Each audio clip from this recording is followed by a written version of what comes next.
Amazing. And we are live. Hopefully, you can all see us. And I can see a number of people are watching us. So, welcome to Life Skills by LMF. It is a new initiative that we're running, presented by myself, Sonia Barlow, founder and CEO. And really, it's to spotlight the real skills people have used to enter the workplace and thrive. Each week, we will host a 15-minute conversation interviewing change makers, leaders, and ordinary folk who are just doing extraordinary things.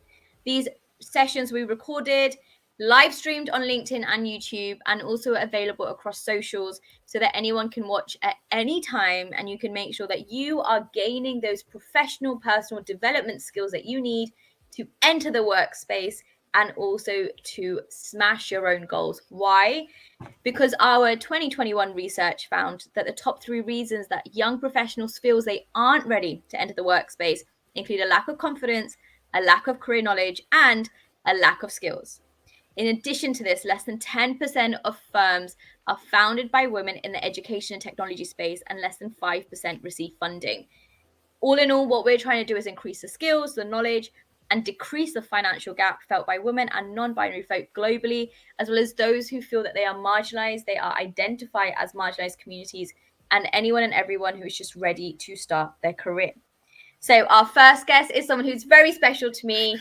I will let her introduce herself, but I really wanted to get Aqua on to understand what journey she's been in and how in 18 months she has absolutely gone from ordinary to extraordinary, smashing everything, and I'm seeing her everywhere. So Aqua, thank you so much for joining in the conversation. Hi, Sonia, and hi, everyone.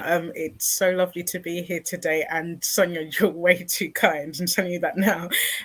Hi, so my name's Akua Pong, and I work as a senior analyst for the London Stock Exchange Group.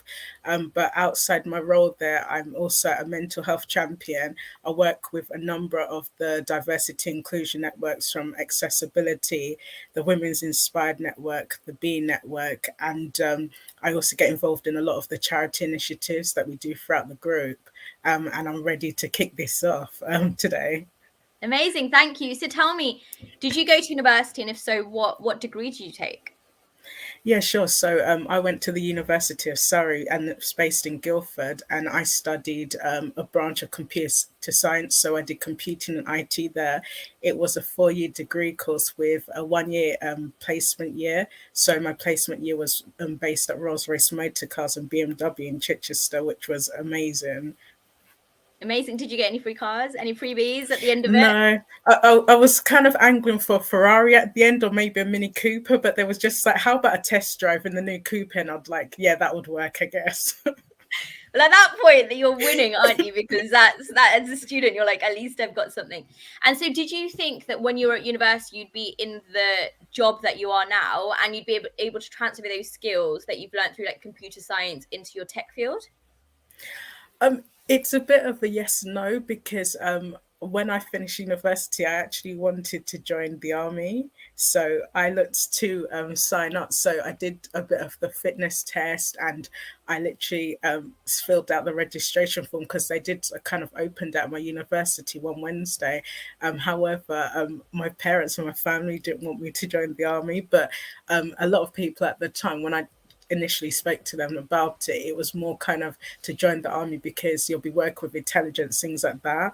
And also, it was part of emergency response because that's one thing a lot of people forget about the army. They're not just there to like go to war to countries, etc., and just like fight on the front line, etc.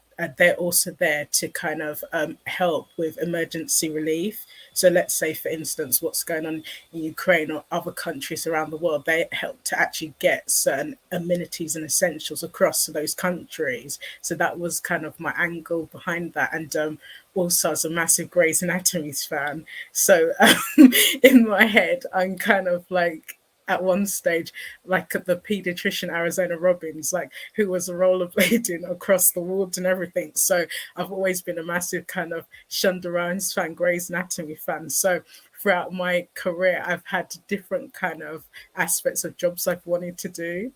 I love that. I mean, where do I even unpack that? So you do computer science, you then want to go into the army. Clearly, it isn't for your family, but the skills that you want to use, the work that you want to do. I feel like they're very much what you're transferring into your day-to-day now, helping people, supporting groups, building communities, and ensuring that you're, being there for others, which is what you're kind of sharing. And then a lot of your inspiration comes from the movies and the TV that you watch. And I think it's such a pinnacle point, because much of our information around life, education, professional development, who we are, comes from our TV, comes from mainstream media. So when I was younger, I know I used to go to Tesco's and read magazines and be like, I want to be in a magazine one day. Not quite sure how, but it will get there. But at the same time, I remember watching House and I was like, well, I don't want to be the doctor. Biology is not my strong point, but I definitely want to be problem solving. And I think it's focusing on those key skills. So what key skills do you think that you're using in your day to day that you're proud of? You can list like your top 3 or 5. Yeah, sure. I would say the top one is communication, because communication is key. How you kind of communicate to your clients, and like, let's say for instance you're working on a technical problem, you need to communicate into non-technical language, and this is both verbally and in written form. Another one is, I would say, teamwork. It's so important because from day to day, let's say for instance using the example of post COVID, where a lot of people was returning to the office, so many companies were either downsizing their office locations to accommodate staff, or they was upscaling where they was putting like all locations into one building. So you have to work with so many different teams, from property to the career team to other areas of technology. Like, it's endless how much work went into all of that. And I would say lastly, be adaptable. So things change all the time. You need to be able to kind of think quick on your feet and kind of like adapt to every eventuality. Yeah, those are such important skills. I mean, team building, communication, critical thinking, those are the skills for the future. Much of the last 5 to 10 years have focused on the actual hard skills, so tech, programming, coding. Yeah. Whereas in the future, we're very much focusing on the softer skills. So how do we build those personal relationships? How do we network? How do we get into that room and drive that statement and really kind of build ourselves and our confidence? And that leads me on to my question. When you've left university and you're working, now you're a professional, you're working, and then you've decided, you know what, I'm good where I'm working. I'm working for my current company in the role that I really appreciate, and now I want to do the extracurricular. That's like taking on another job in its own self. So how did you overcome that initial kind of lack of confidence or fear that you had going out and reconnecting with people and introducing yourselves and saying, you know what, I'm Aqua, and I want to help you and your community with this or that or the other?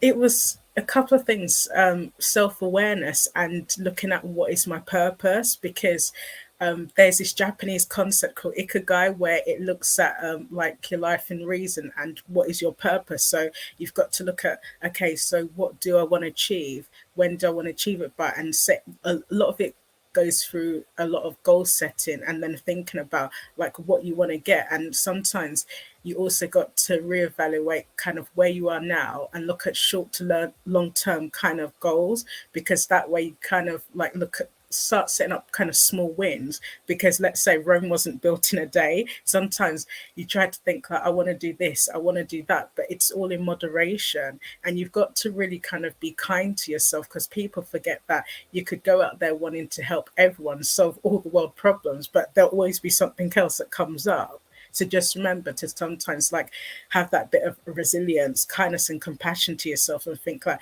okay, I want to achieve this. This is when I want to do it by when, and even look out for people that maybe inspire you in the community and out in the wider world, and think like, look, that's who I want to be like. For instance, like one person that, oh my god, like I could speak about him till the cows come home is Kofi Annan, who was like the seventh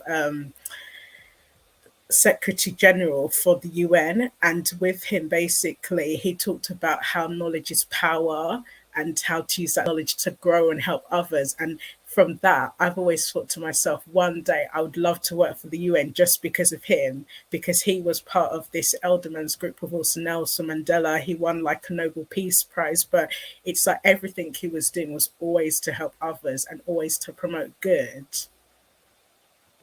So one day we'll see you working for the UN. You've got a whole the world is your oyster. I think what I'm also really hearing from that is, there is always a fear of failure.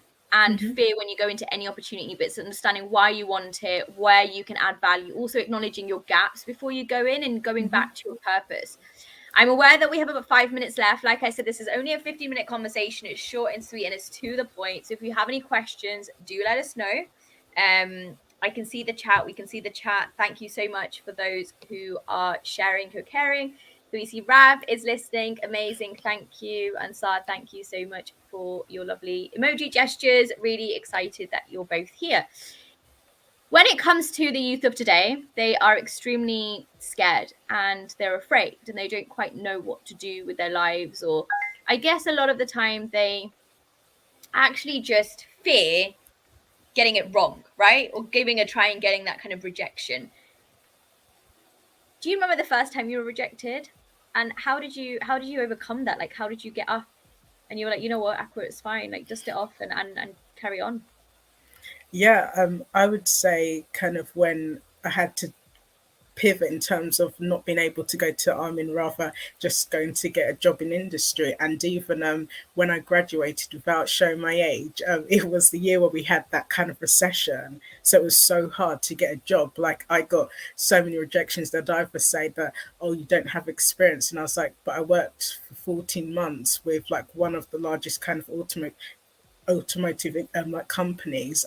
I also got told that, oh, maybe you should do some training, and I was like, I've just done a degree, so it was always one or the other. But I think again, it's all down to resilience. Like you literally keep knocking at the doors, even if you get 300 rejections, you'll get maybe one the next day. Sometimes it's hard, and also you got to think about, okay, why am I being rejected? Is it maybe what content I'm putting out there, or even my CV? Like how is it written? Have you done one page? Have you done 2 pages? Are you actually putting in there what actually relates to the job requirements and the job descriptions they've put out there? Because sometimes it's could be various different reasons, but you got to kind of like look within and think like, okay, I'm going to take a break for a bit, reevaluate again and think, okay, is this the right role for me? And then before like doing even pros and cons, because sometimes when you do a pros and cons list, you're like, oh, okay, that skill set actually matches up with this kind of role rather than what I was looking at before.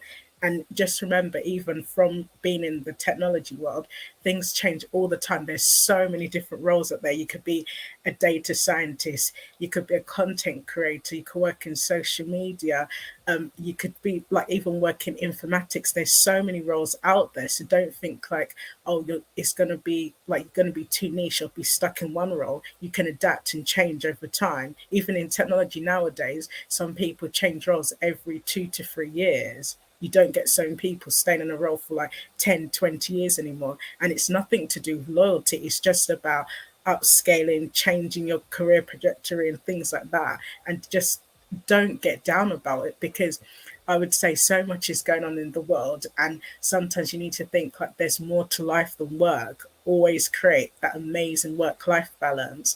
And one thing that I learned in the last 2 years or so was do a lot of journaling, like affirmations as well. And I've got this positivity book where I read a quote every morning. So once I get up, finish getting ready, do a bit of yoga, woosah for the day, I kind of look at what are the key 3 things I want to set for the day, and also read that positivity quote. Like today's one was just like to laugh and enjoy yourself. So that's what I'm going to be doing, laugh and I enjoying love that. myself.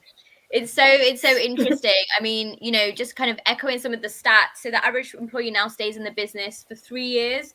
According to new research via LinkedIn and other establishments, about 85% of us are looking for a career change or a new change. And genuinely, individuals now want to work for companies where they feel fulfilled, their values are met, they feel like they're actually aligned to their purpose, but they're also giving back in some way. So my final question to you, alongside kind of all of the golden nuggets that you've already shared, is if you could go back to your 18-year-old self, what would your advice be? I would just I'd just say just be the best you can be and be your authentic self, because it's kind of like not everything is within your control. So you can only adapt to what is like what happens on a daily basis, and just give yourself the benefit of the doubt, and like always show gratitude. So every day think, okay, I'm grateful at least this today. I'm grateful for that. I'm grateful for my health, my family, and friends, etc., because and the community you're in. Because like, let's say for instance, I can say, because I know we're running out of time, that being part of this community with like-minded females, it's taught me so much. And also through Kajiga, We Are the City, there's so many amazing organizations that literally taught me so much about myself, which I didn't realize. So that's why it's good to talk and communicate and reach out to people, because that's, yeah, that's the best thing to do. And just before we kind of sign off, I just wanted to read you like one of my favorite quotes from Please. Steve Jobs. So he says, "Your work is going to fill a larger part of your life, and the only way to be truly satisfied is to do what you believe is great work. And the only way to do great work is to do what you do and do what you love." And just like remember that always, whatever you do, just do it well and do what you love, because that's what makes you happy, and then you'll do it to the best of your abilities. Thank you so much. And what a lovely quote to end on. Akko, I just want to say thank you so much for being our pilot when it comes to this series. Rav, thank you for sharing the starting day with a positive mindset shapes you up for the day. Absolutely. So, Life Skills with LMF, it is a weekly series. You can get involved. I will put the link in the event chat. We want everyone and anyone to jump on and just to share their story, their journey, and especially encourage, motivate and educate and inspire the next generation of workers to say, you know what, you can do what you want, you can absolutely thrive. And Aqua, I'm really, really, really grateful that you have not only come into LMF and become a mentor and mentee and helped us to embrace it, but also you're now sharing that great work by paying it forward. So have a great rest of your day. Thank you to everyone who showed up. And, you know, back to Aqua's point and Steve Jobs' point, you know, showcase love, and kind of fulfill yourself with passion and the work that you really want to do. So thank you. Thank you, everyone. Take care. Have a lovely Easter as well.